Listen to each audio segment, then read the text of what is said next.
Item ಯಾವುದೇ ಇರಲಿ try ಮಾಡಿ ಆಚಿ ಚಿಕನ್ ಮಸಾಲಾ. ಆಚಿ ಚಿಕನ್ ಮಸಾಲಾ. ವೀರಶೈವ ಲಿಂಗಾಯತ ಪಂಚಮಸಾಲಿ ಜಗದ್ಗುರು ಪೀಠ ಹರಿಹರ ಇವತ್ತು 13 ಏಪ್ರಿಲು ಬೆಳಗ್ಗೆ 11:30 ಗಂಟೆಗೆ ಶ್ರೀಪೀಠದಲ್ಲಿ ನಾವು ಟ್ರಸ್ಟ್ ಮತ್ತು ರಾಜ್ಯ ಸಮಿತಿಯ ಆಹ್ವಾನಿತ ಸದಸ್ಯರು ಹಾಗೂ ಆಹ್ವಾನಿತ ಸದಸ್ಯರು ಜೊತೆಗೆ ಇವತ್ತು ಸುದೀರ್ಘವಾಗಿ ಚರ್ಚೆ ಮಾಡಿಬಿಟ್ಟು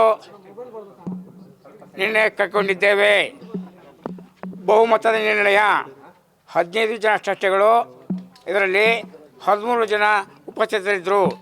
ಎಲ್ಲರೂ ಸರ್ವಾನುಮತದಿಂದ ತೀರ್ಮಾನ ಕೈಗೊಂಡಿದ್ದೇವೆ. ಆಹ್ವಾನಿತ ಸದಸ್ಯರು ಎಲ್ಲರೂ ಸೇರಿಬಿಟ್ಟು ಒಂದು ತೀರ್ಮಾನ ಏನಂತಂದರೆ, ಕರ್ನಾಟಕ ರಾಜ್ಯದಲ್ಲಿ ನಾವು ವೀರಶೈವ ಲಿಂಗಾಯತ ಪಂಚಮಸಾಲಿ ಪೀಠವನ್ನು ಸ್ಥಾಪನೆ ಮಾಡಿದ ನಂತರ ದಿನಾಂಕ 20/4/2018 ಶ್ರೀ ಶ್ರೀ ಶ್ರೀ ವಚನಾಥ ಸ್ವಾಮಿಗಳನ್ನ ಈ ಪೀಠಕ್ಕೆ ಜಗದ್ಗುರುಗಳಾಗಿ ಆಯ್ಕೆ ಮಾಡಿದ್ವಿ. ಇವತ್ತು ಸರ್ವಾನುಮತದಿಂದ ತೀರ್ಮಾನ ಮಾಡಿದ್ದು ಏನಂತಂದರೆ, ಹಲವಾರು ಬಾರಿ ಅವರಿಗೆ ಆಯ್ಕೆಯನ್ನು ಮಾಡಿಕೊಳ್ಳಿಕ್ಕೆ ಹೇಳಿದ್ವಿ.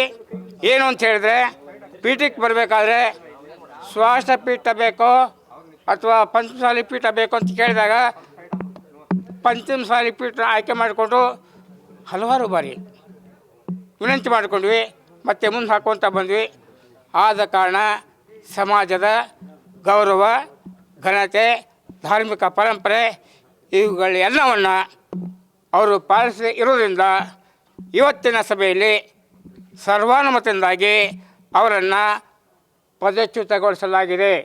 ದುರದೃಷ್ಟಕರ ಸಂಗತಿ ಆದರೂ ಕೂಡ ಸಮಾಜದ ಹಿತದೃಷ್ಟಿಯಿಂದ ನಾವು ಈ ತೀರ್ಮಾನವನ್ನು ತೆಗೆದುಕೊಂಡಿದ್ದೇವೆ.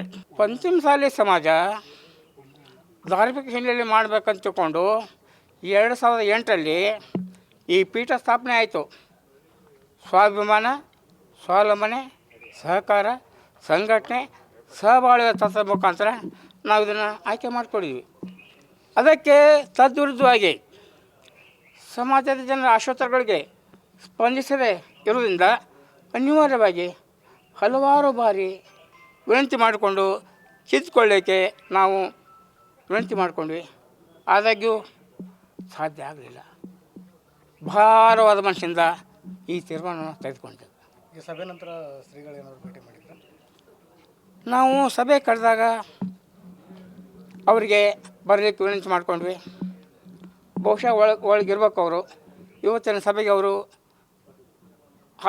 ಆಗಬೇಕಾಗಿತ್ತು, ಆಗಲಿಲ್ಲ. ಅದಕ್ಕೂ ನಮಗೂ ವಿಷಾದ ಇದೆ. ಟೋಟಲ್ ಎಷ್ಟು ಸದಸ್ಯರು ಸರ್ ಇವತ್ತು ಹಾಜರಿದ್ದ ಸದಸ್ಯರು ಎಷ್ಟು?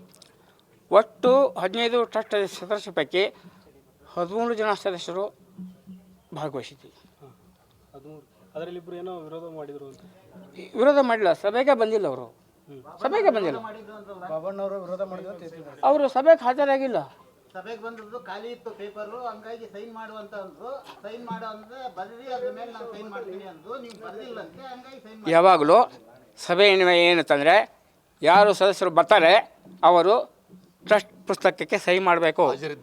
ಮಾಡಿದಾಗ ಮಾತ್ರ ಕೋರಮ್ ಎಸ್ಟಾಬ್ಲಿಷ್ ಆಗುತ್ತೆ. ಆದ್ದರಿಂದ ಅದು ನಗಣ್ಯ. ಈ ಕೋರಮ್ ಪೂರ್ತಿ ಇದೆ? ಹೌದು, ಸರ್ವಾನುಮತ. ಹಲೋ, ಕೆಲವೊಂದು ಟ್ರಸ್ಟಿಗಳು ವಿರೋಧ ಮಾಡಿದ್ರು ಅಂತ? ಇಲ್ಲ, ಯಾರೂ ಇಲ್ಲ. ಸರ್ವಾನುಮತ ತೀರ್ಮಾನ. ಲೆಕ್ಕ ಕೊಡಲಿಕ್ಕೆ ಭಾಳ ನಾವು ಆತುರಾಗಿದ್ದೇವೆ. ವೆಬ್ಸೈಟ್ ಹಾಕ್ತೇವೆ, ಪ್ರತಿಯೊಂದು ಪೈಸೆಗೆ ಲೆಕ್ಕ ಇದೆ. ಬೇಕಾದ ಬಂದು ಕೇಳ್ಬೋದು.